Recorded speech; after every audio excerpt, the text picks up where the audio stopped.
Hello everyone, welcome to my channel. प्रस्तुत है आपके लिए एक छोटी सी कहानी। यह कहानी एक पादरी साहब की है। पादरी साहब के मुंह में असली दांतों की जगह नकली दांतों के जबड़े ने ले ली थी। रात के समय वे अपने दांतों को निकालकर एक प्याली में रख देते थे। एक दिन सुबह उनके पेट में थोड़ी पीड़ा हुई। रोज की तरह दांतों को मुंह में लगाने के लिए उन्होंने प्याली में हाथ डाला तो पाया कि दांत प्याली से गायब थे। उन्हें कुछ ऐसा ध्यान आया कि ओह, रात के समय वे दांतों को मुंह से निकालना ही भूल गए थे। उन्होंने सोचा कि वे दांत उनके पेट के अंदर चले गए और इसी कारण उनके पेट में दर्द है। बस सोचने की देर थी कि उनके पेट में दर्द बढ़ना शुरू हो गया। पादरी साहब चिल्लाने लगे। साथ वाले कमरे से दौड़ती हुई उनकी पत्नी आई। बोली, क्या हुआ? पादरी साहब कराहते हुए बोले, रात को मैं दांत निकालने भूल गया। वे चले गए मेरे पेट में। अब वे मेरी आंतों को काटे डालते हैं।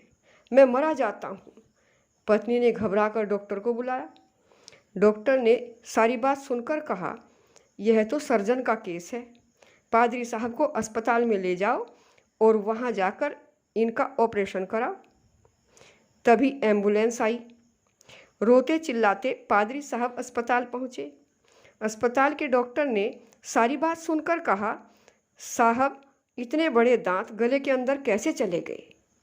यह मनुष्य का गला है, हाथी का तो नहीं। पादरी साहब ने कराहते हुए कहा, आप क्या जाने, पीड़ा मुझे हो रही है और आप उपहास कर रहे हैं। जिस तन लागे सो तन जाने, को जाने पीर पराई। डॉक्टरों ने कहा, अच्छा भाई, ऑपरेशन करके देखते हैं। ऑपरेशन की कोठरी में जाकर पादरी साहब को लिटा दिया गया। सारे शल्ययंत्र तैयार कर लिए गए।